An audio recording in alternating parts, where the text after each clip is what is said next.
Article 1, Section 5, Common Interpretation by Martin B. Gold, Ronald Witch.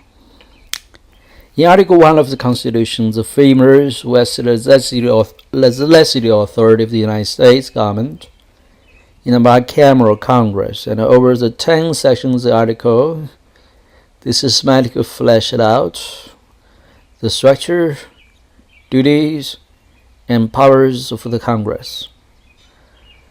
In the early section of Article 1, they described the membership of each House, giving life to the great compromise of the Constitutional Convention under which each state has equal representation in the Senate, but population-based representation in the House of Representatives.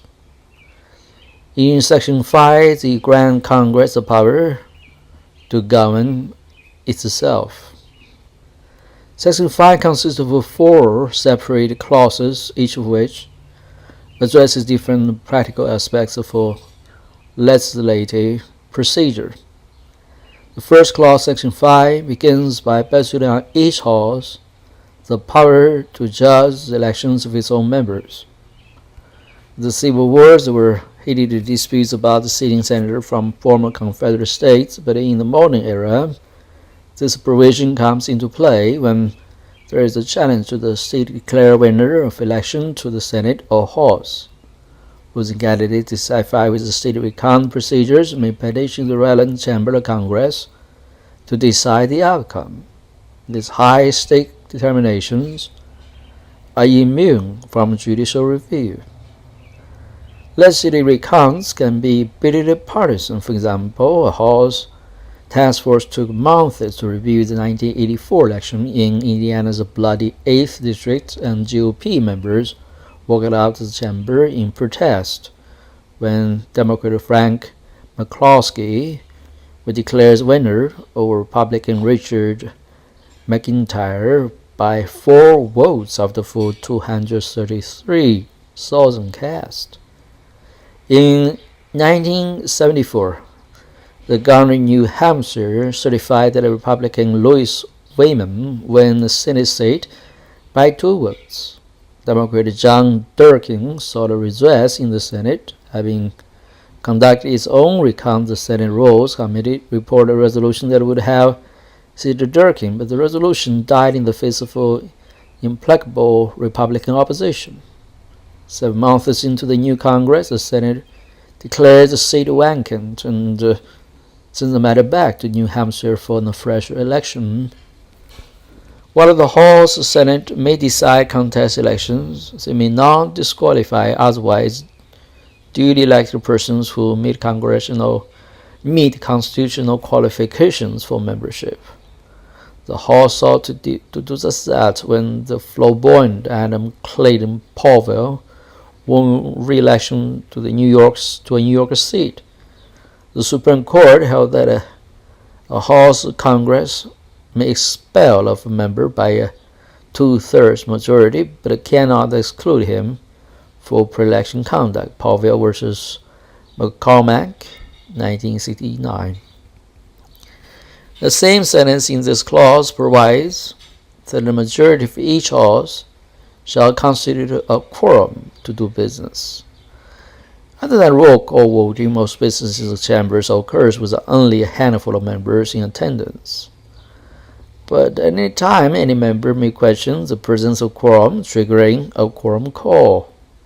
During the Senate quorum call, the clerk calls names of each member to tally attendance. In most cases, the quorum call merely fills the gap between other Senate activity that is not intended to produce an actual quorum.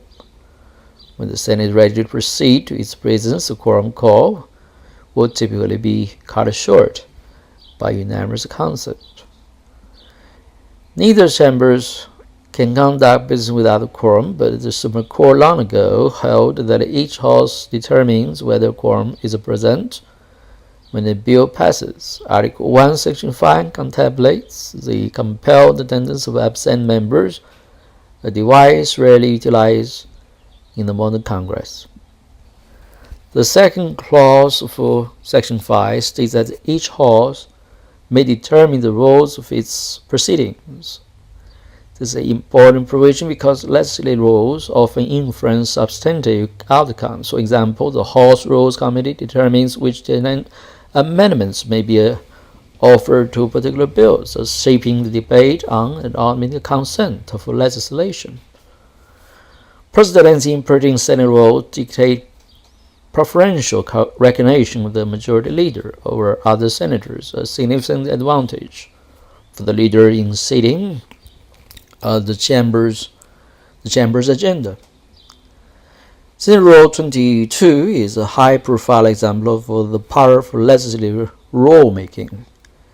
That rule establishes a 3/5 threshold rather than a simple majority to invoke cloture and thereby limit debate. In recent years, each party has accused the other of abusing the right of extended debate. Leaders of both parties threatened to change Rule 22 unilaterally to insulate certain questions from the supermajority requirement for cloture. Republicans threat to utilize this so-called nuclear option failed to materialize in 2005. 8 years later, Democrats who had opposed the nuclear option when they were in the majority successfully invoked it when they were in the majority to speed confirmation of the nominees. Meanwhile, a litigation brought to challenge the constitutionality of Rule 22 failed because the Constitution explicitly reserves questions of congressional self-governance to the Senate and the House themselves. See, that is Common Cause versus Biden, D.C. Circuit, 2014. The second clause also gives each legislative chamber the power to punish its members for disorderly behavior and, with the concurrence of 2/3, expel a member. In all of American history, only 5 House members of 20 senators, most during the Civil War era, have been expelled from Congress, but many more have been punished with censure or reprimand for ethical misconduct.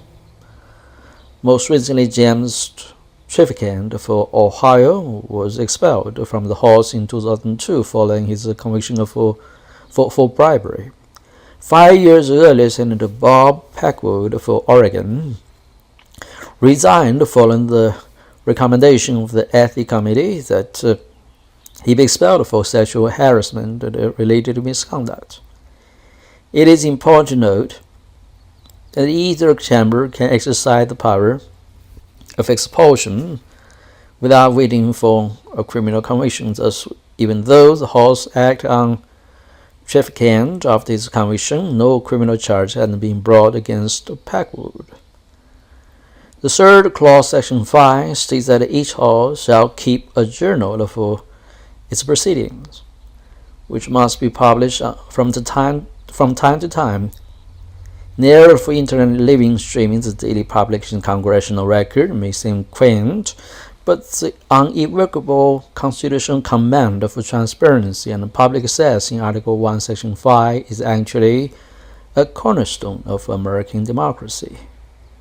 The clause recognizes that secrecy might sometimes be needed, but moments when the C-SPAN cameras are turned off, for example, when the Senate deliberates and the jury about articles of impeachment, are exceedingly rare.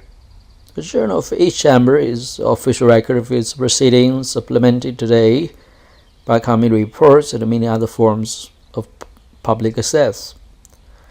This clause also enshrines the value for public accountability. Mere 1/5 of the members present on the floor of each chamber may demand record a roll call vote.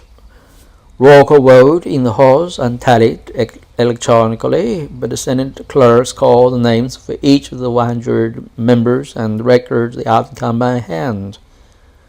A Senate roll call vote is one of the most vivid demonstrations of representative democracy. The final clause, section 5, says, neither House during the second Congress shall, without the consent of the other, adjourn for more than 3 days, nor to any other place than that in which the two houses shall be sitting. This archaic sounding provision is a necessary element of bicameralism, and the founders were worried that the will of one horse might be thwarted by the other's mysterious absence. Horse Senate leaders typically work out a joint or concurrent resolution providing for adjournment, but some partisan gamesmanship may prevent it. For example, in 2007, Senate Majority Leader Henry Reid announced that the Senate would hold pro forma sessions every 3 days so that President George W. Bush could not make recess appointments. In 2012, the Republican-led House prevented the Senate from adjourning so that President Barack Obama could not make such appointments. The Supreme Court recently reminded the President that it is the prerogative of Congress to determine when it's in recess. NLRB versus Noel Canning, 2014. Section 5, Article 1 does not contain all of the how-to instructions for legislative proceedings. The impeachment process, for example, is set forth in Section 3. The process for overriding presidential vetoes appears in Section 7. Several constitutional amendments and revised legislative procedures, such as the 17th Amendment providing for the direct election for senators. But Article 1, Section 5 of the Constitution is important because it establishes some of the most fundamental building blocks for our time-honored system of government.